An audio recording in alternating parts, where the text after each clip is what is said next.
everybody, and welcome to another episode of Connect the Knox, connecting Knoxville to the nation. I'm your host, Julia Hurley. Today's guest is one of the most esteemed people we have literally ever had on this podcast, Dr. Hash. We call him Dr. Hash as his nickname. This man has a bio. I'm just going to turn it around here. A bio. He's got a bio 25 pages long, so we are going to let him introduce himself. One thing I will say is he is the most prolific nuclear energy expert in the world today. And we're lucky enough to have him here in Knoxville, Tennessee. Wanted to start it off that way. Dr. Hash, thank you so much, as always, for supporting all of our endeavors here at Connect the Knox and for being here with us today. Well, thank you. Thank you for the opportunity. I appreciate you getting me on this, and I'm very excited to be doing this. Wonderful. Start us off with what exactly it is that you do. Nuclear energy is such a small pocket of expertise, and what you offer the world and the community is so amazing. Can you let people know what you're doing here from Knoxville worldwide?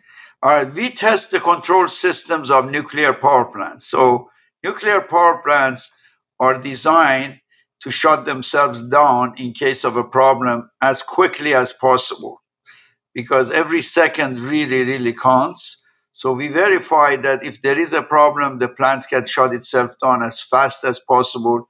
And there is a requirement of how many seconds. For example, some things have to work in less than 4 seconds.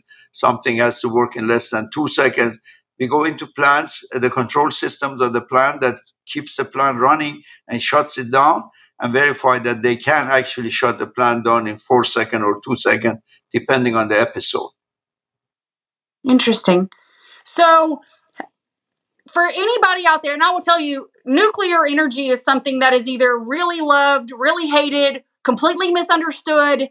Having Oak Ridge National Lab here in Knoxville's backyard gives us a different perspective and respect and appreciation for it. But not everyone around the world or even the nation understands nuclear energy or nuclear power and what that contributes nationally and internationally. Can you help us understand that? Of course. Julia, that's a good question. Nuclear energy has really come back in the last 5 years because of the environmental benefit of nuclear energy. Basically, it's non-polluting energy source. So you can make electricity out of burning coal or gas, or you can use nuclear. And of course, you can use dams and wind and solar, but those things are almost maxed out at some point. Anyway, but all the people in nuclear and mostly non-nuclear people and politicians are coming to realize that to get to what we call net zero, meaning that almost no pollution in the air by 2050, we're going to have to start ramping up nuclear power. We are trying. I'm a member of the governor council on making Tennessee the center for nuclear energy. And we, in fact, have a meeting today with the vice president of TVA and all in my company and director of Oak Ridge National Lab. They're all coming here at 3:00 for us to work on helping the governor make Tennessee the center of nuclear energy in the United States. So, and the reason things have changed for the better is government is putting a lot of money into nuclear because nuclear have to be subsidized. It's a very expensive process, but it is the key to getting rid of CO2 and greenhouse gases and all the flooding and hurricanes and those things that you see increasing every day. Now, there are people who don't believe that this is really caused by environmental effects, but we think it is. Okay. Tell us about what's going on in just the Knoxville area. I mean, just being able to have you here in Knoxville and having the governor's offices and nationally having someone here connected. You're a professor at the University of Tennessee. You've given speeches. I don't know if you know how good your speeches are, but the kids that graduated UT last year started a subreddit just to talk about how motivational your speech was to them when they left. So you are impacting generational conversations around nuclear energy. Let's talk about nuclear waste and how that's handled and what you're doing to also facilitate conversations with controlling that side of things, which is a concern. Well, that's a critical question with the use of nuclear energy worldwide, the nuclear waste. But we have a very good handle on nuclear waste at least in the United States. It's even better in other countries. And that is that we keep the waste on site because it's secure. So there is technologies that have been developed over the last 20 years so that you can actually keep the waste there and not even bring it out. There's enough space to do that. However, eventually you're going to have to move it from there. We built in the United States, we built what's called Yucca Mountain, which was supposed to be the place to put the nuclear waste. But due to political issues, because Nevada's senator was against it and he was a Democrat, and he has passed away now. But that really killed after the United States have spent $10 billion building that. It was actually put on hold and nothing. So eventually we have to find something like that to put it in. But for now, we have a good handle on it for the next, I would say, 10, 20, 30 years, and then we'll find a permanent solution for the nuclear waste. It's not a big problem. It's not a big problem. That's good to know. Yes. It's good to know because we live right next door to Oak Ridge. Well, there's nothing here to worry about. Nuclear waste is not dangerous. Nuclear waste is pretty benign if you know how to handle it. Very good.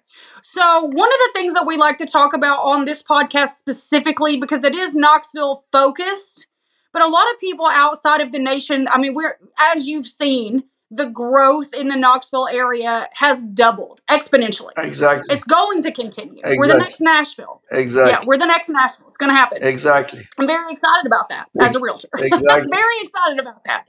However, managing the expectations for the job market and the school districts, the socioeconomic changes, gentrification, etc., Knoxville itself is in a unique position because we offer so many job opportunities. The conversation we've had specifically on this podcast, as we continue to have with everyone we interview, is where do you see the job market in your industry growing and being able to not only recruit but retain younger employees in your field so we can grow Knoxville, its base, and keep younger people here? Very good. So that's probably among the biggest challenge for every industry, especially nuclear, because we are so specific.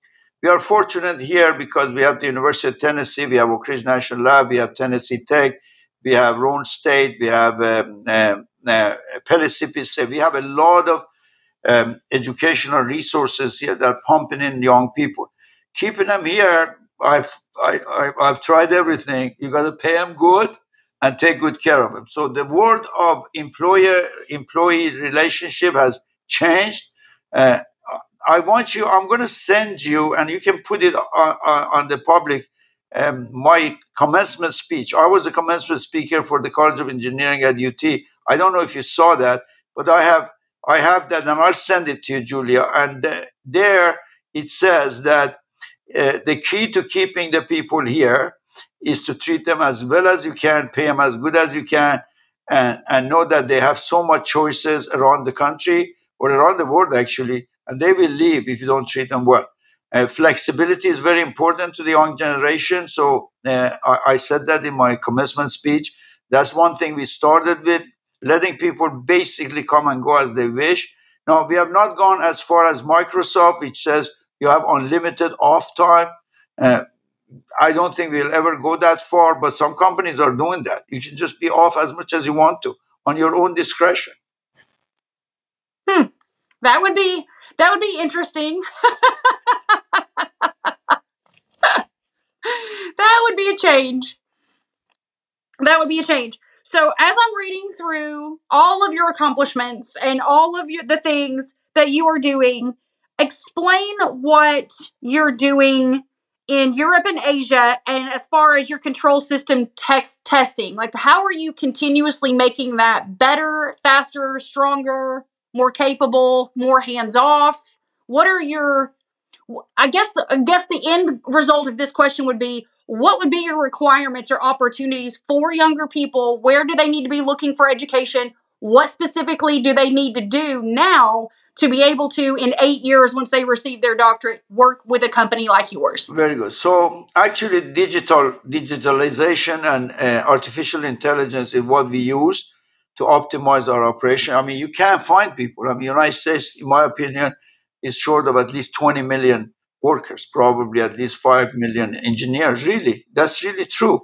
And you can think of ways to do this. One would be immigration. The other one would be to use technology to replace people. That's what I've done here.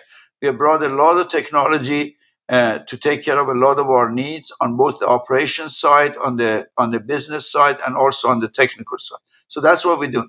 With respect to something I want to say, over the last 2 or 3 weeks, we've had a bunch of workforce development conferences here in Knoxville around nuclear. And everybody is emphasizing this. We need masters, PhDs, and bachelors, but more than that, we need plumbers, welders, electricians. So we really want to send that message that 2-year degrees and vocational degrees are very, very important.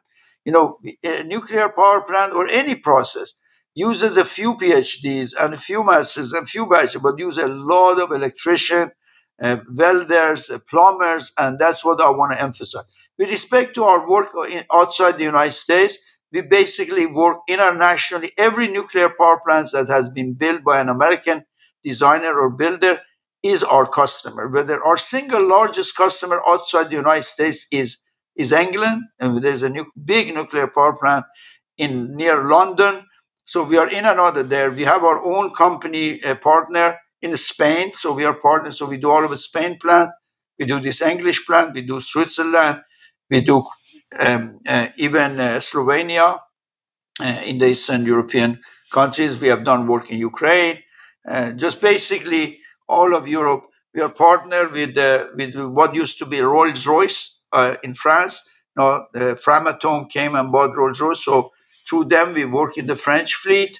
We have done a lot of work in China. There is 4 nuclear power plants that was built by Westinghouse of the United States in China. So we did all the commissioning tests of the instrumentation systems of that plant. In fact, we brought the plant online as one of the things they have to do to certify the plant. And then COVID hit, and we couldn't go there. So we had to train the Chinese people over the internet to do the testing themselves because they couldn't start the plant without this. So, and then Korea, we have our own people in Korea and China. We do all of the Korean nuclear power plants. So we do the United Arab Emirates in the Middle East. I'm getting ready to go to Vienna here in 2 weeks, and then on to UAE for the COP28. So we are very active internationally working out of Knoxville. I bet. That's a lot of travel out of a regional airport. Exactly. And I just came back from Europe 5 days ago. Oh my God. Yeah, that is I don't know where you find time to do anything else, but you do. Perfect segue because you've written 3 books. Right. Tell us about Julia, those. you know a lot of famous people, at the top of them being Randy Boyd. And when I look at those people, you're asking me that question later, but I can tell your audience that the people who do a lot and get have a quality life. So you take a guy like Randy. I mean, he does everything. He runs the university, has a $1 billion company. He manages, kids, sport. He's everywhere. And when you look at him, you can't tell that this guy is as busy as he is. And he runs marathon. He went to the ice marathon. And he's, not that old, but he's not as young as you are. And actually came out like number 15 or 16, which is awesome. And things. So when I look at a person like that, my message to your audience is that if you know how to manage life and how to manage time, you can do everything. And in fact, I think the people who don't have anything to do are busier than people who have a lot to do. We get it done. That is very true. Time management is the number one system that I personally coach. Of course, I don't coach real estate agents in Knoxville. That would be coaching my competition. I coach all over the world. And my number one thing is time management. If you can manage your time properly, everything else falls into place. Exactly. Exactly. I'm late for everything. I'm late for that. I have to admit, because if somebody that works for me in this company listen to this, really, you're taking lessons from Hush on time management. He's always late. I got made Well, there's that. There's exceptions to the rule.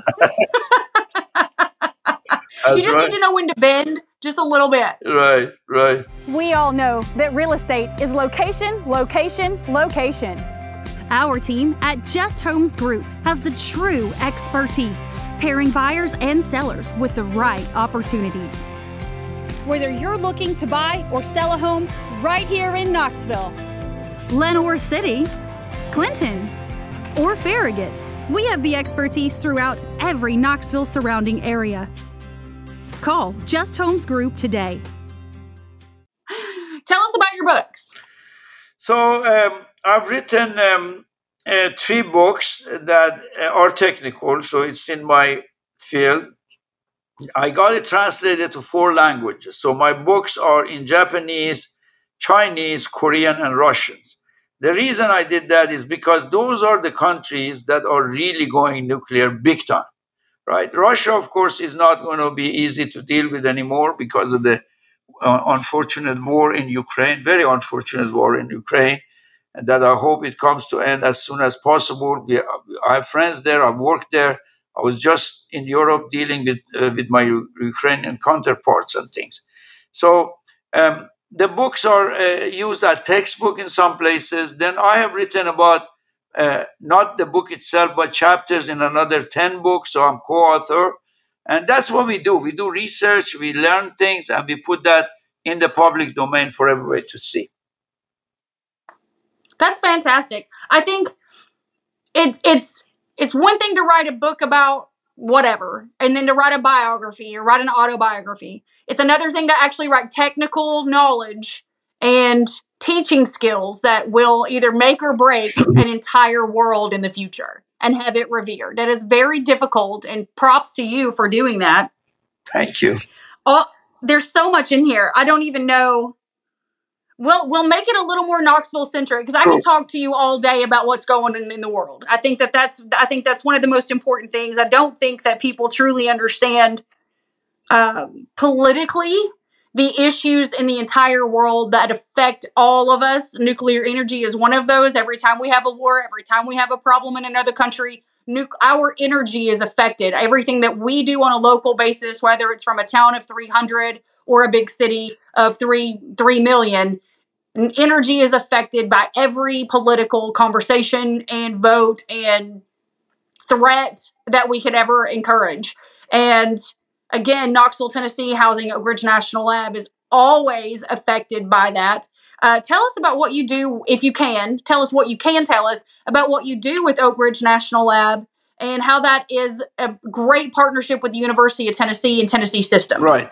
So we work at high flux isotope reactor, HIFER. We provide services to them. We work with Y-12, which is the nuclear weapon complex in the United States, or defense complex in the United States.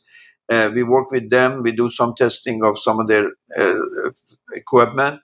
We do joint research with Oak Ridge National Lab. I worked at Oak Ridge National Lab when I was a graduate student, so we have a connection there. One of the reasons I came to Knoxville, my aunt, my mom's sister, was a cancer researcher doctor in Oak Ridge National Lab. And I remember I used to be able to go through the thing with her in her car. And nowadays you can't even get close to it. But this was like 45 years ago. The world have changed. So we are all in and out of the place all the time, both doing collaboration research, both servicing some of the facilities, working at the Y-12 and so on, or Y-12 sends their stuff here to our labs. So we have good, but our job is mostly commercial nuclear power. We are not a research house. We are not as academic, but we do things with national labs, not just Oak Ridge. There's 17 national labs in the United States. We work with 6 or 7 of them closely. That's one, all from right here. Again, this podcast is very much focused on what's in Knoxville that people don't know about. And I would almost guarantee you, unless someone had a reason to know about nuclear energy, they would have no idea that your company was here. Not a clue. Yeah, one thing I want to let you know that I even was surprised when we saw this governor council that there's 15 of us that serve the governor on this pro bono. And the things I've learned over the last month or so we're working, one of which, Julia, is this. There is 229 nuclear companies in this area. 149 of them are in this vicinity. 229 in Tennessee, but mostly concentrated on East Tennessee. This is going to be the center of nuclear energy. That is why the governor, Bill Lee, put in $50 million to jumpstart this activity. And then we feel like we are going to get both federal and state money to continue this and make this center up, because there is no other reason not to do this. TVA is here with 7 nuclear power plants. United States have 95 operating. 7 of them are TVA's nuclear power plants, right? We have the Oak Ridge National Lab, the isotope reactor that I told you about. We have the SNS, spallation neutron source here. There's so much nuclear. And you also have fusion. Everything we talked about so far is about fission, which is the conventional form of nuclear energy. But now fusion is actually growing here in Tennessee. Dr. Kathy McCarty is one of the top people in fusion, and she's the director of the fusion activities of Oak Ridge National Lab. So there's so much going on here. Then we have added manufacturing. We have the material thing in the Cherokee farm, which have been here. So there is so much. It's amazing that I even wonder, there's so many cities like Knoxville around the United States, and I go everywhere in the world. And when I come back to Knoxville, I'm amazed that the city that I live in is so rich in nuclear and other industrial process history. I think that one thing that surprises people about Knoxville is that it's still a home. It's a small town with really big capabilities, and we keep it that way for a reason. People enjoy coming home and know that they have a community to be involved in. Exactly. Well, that's why so many people are coming here, and the price of housing, as you know better than anybody else, is almost going pretty crazy, and it's not stopping because there's so many people that have realized what a fantastic. And you don't even have to come here to work. People who come here to retire, we have more water here. I wonder at one time how many boat companies. Why do we have so many boat manufacturers in Knoxville? I was talking to one of the VPs of CERA. He says because this place has more lakes and accessibility to water than anywhere else. So you got that. You got all the parks, and you got some champions. One of the questions you're asking me is, who are my heroes in Knoxville? We got some people here that really have made this community what it is. We're very lucky. We're very, very lucky. And we've kept it small. And there's only been a couple of decades where there's been a power shift. And it's really been a pleasant one. And not every city can say that, So we've been very lucky. We went from the Butcher Brothers to kind of like the Langley Alexander era. And then Alexander kind of shifted to Haslam. Haslam's kind of shifting, I personally think, to Boyd, but that's just a personal preference. Very true. That's very true. And since you brought that up, Jim Haslam and the whole Haslam family have been so awesome to the Tennessee, to Knoxville, to really the nation. But let's just talk. I mean, they have been exceptional. I don't know what this place would have looked like without Jim. We call it the Big Jim because there's another. Yeah, Big Daddy Jim. And you know him very well. He's just like best friend of ours, and him and his wife have done so much for the community. And you're right. I think Randy Boyd is also contributing a lot. Then we have Claytons, we have Pete DuBois, we have a lot of champions here who are really helping this community. I'm so generous. The other thing, Julia, I want to tell you, Tennessee, in my opinion, has the best people. I said this publicly a lot, that the United States have the best people in the world, and Tennessee have the best people of the United States, and I have the best people of Tennessee working for me, because I have employees that I don't know why they work for me for 30 years. I have a lot of people who've been here between 15 and 30. When I send you my commencement speech, you see that I address that. I think the reason is because they're just wonderful people. They are loyal. They're just great. I'm very lucky to be here. Well, we're lucky to have you here, Thank you. honestly. And I think people know that. I don't know if you get told that enough. So we are very lucky to have you here and very appreciative that you are here. Thank you, Julia. So we have a very limited time, and I want to get to the locality of it. So the fire round questions. What's your favorite restaurant in Knoxville? I knew you were. So I go to Carrabba's for not to Bravo and Carrabba's a lot for lunch because it's near my company. When I have outside guests from other town, I take them to Fleming's and Ruth Chris because those are the ones that have tablecloth and all those. So I like Vida. Jim Colinares and his wife are my friends. I like Vida, Kefi. We have a lot of great restaurants. Used to be that you're way too young to know, but used to be that the best place to go and the only best place to go was Copper Cellar. That was the place to go. Do you remember when Copper Cellar had the blue crab? Yes. It was the best. It was the best. I look younger than I am. Well, but I remember that we used to go after football game days to the one across from what used to be Doc's or Michael's or whatever. They've torn it down. It's not even there anymore. Right. But we would have the blue crab, and nobody in town serves it. Right. Yeah, but Copper Cellar restaurant system have now 27 restaurants. I also like Connors. These guys, I've lived here so long, I know all these guys that own these restaurants. So Mike Connor is a friend of mine and things. He has 17 restaurants. You don't know this, but all of these guys started as dishwashers and cooks and stuff at a restaurant here in Knoxville 45 years ago called Steak and Nap. But these are the kids. They were all kids. Now they all own a lot of restaurants and very good one. Chesapeake's in West is a great restaurant. It's a big. I like cozy places for when I go with, guests and all. But for lunch and big crowds, Chesapeake is good. The one in West. Yeah, the one out west is also, it's closer to where I am, so it's a little easier to get to. So I appreciate that part of it. And that is one heck of a list of restaurants for people to take on for sure. Absolutely. All right. Favorite bar or pub? Okay, so Walt, I don't know if you've been to Walt, which is under the Vida's restaurant. So this used to be the Walt of a bank that they converted it into a really awesome bar.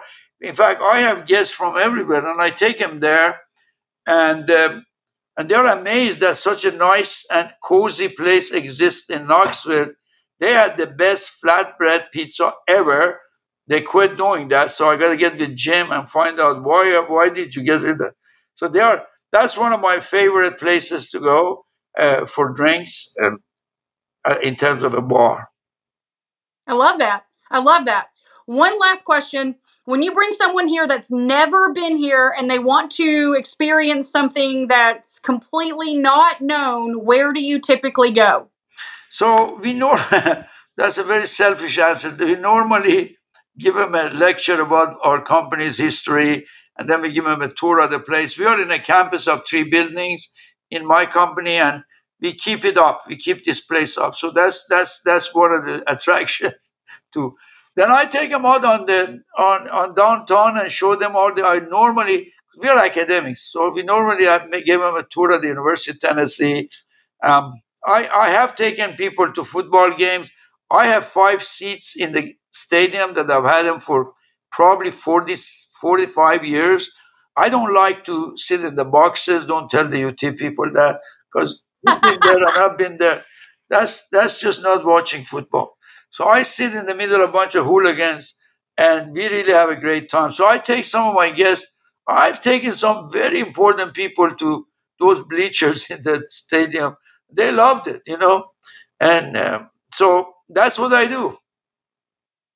Our seats are in? We're on the first row I think it's X6, where they run out of the Power T. We have the first 2 seats on the first row. Okay, well, we are not too far from that. We are at X10, and the only problem with my seats, they are not under the cover. So when it rains, so I invited this is a while ago, one of the VPs of TVA. He was running the nuclear plant building, actually, Watts 2. And he assumed that Hash is inviting me to a football game. It's going to be in the box. Because he said, I get an invitation to go to the box every week, and I don't go. So he came and sat there, and I could tell that he was just questioning. And it also rained, so I had to send my wife to go buy some of these $5 ponchos. Well, you know what happened?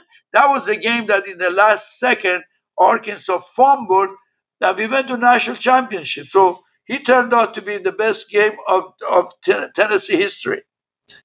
I agree. The boxes are for basketball. But if you're going to do football, you do it in the stadium. Absolutely, that's the best experience. And by the 100%. way, when we won Alabama, I went to the field, and I actually laid on the field. I didn't break the goalpost, but I was next. And I sent my picture to Randy Boyd, and he said it was a great picture. Well, he was stuck in the boxes, and you were having the experience. Exactly. Yes, right. You guys can switch next time. Yes. Well, we host a tailgate every year. Feel free. We'll talk offline. Sure. I'll send you an invitation to the tailgate. We do one every home game. Okay. You'll love it. I'll be there, Julia. You invite me, and I'll be there. It's an invite. It's already on the books. Consider it invited. All right. That's all the time we have with Dr. Hash today. That was the best conversation, and I appreciate your time. I know it is worth so much, and I know that the nation is going to learn so much about Knoxville today that they did not know. So thank you so much for taking time for us on another episode of Connect the Knox. Thanks for visiting. Thank you for tuning into the show. Make sure to like and subscribe. Leave a 5-star review on your podcast player of choice. And if you would like information on moving to Knoxville, send me a private message. As always, this is Julia Hurley connecting Knoxville to the nation.